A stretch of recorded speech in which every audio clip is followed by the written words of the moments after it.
ninaimba sio wimbo, ni maombi, nikiomba Mwenyezi Mungu aibariki Kenya yangu.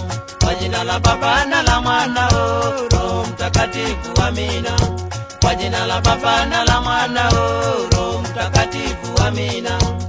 Ewe Kenya nchi yangu, ewe Kenya baba yangu, ewe Kenya mama yangu, sitakuacha milele.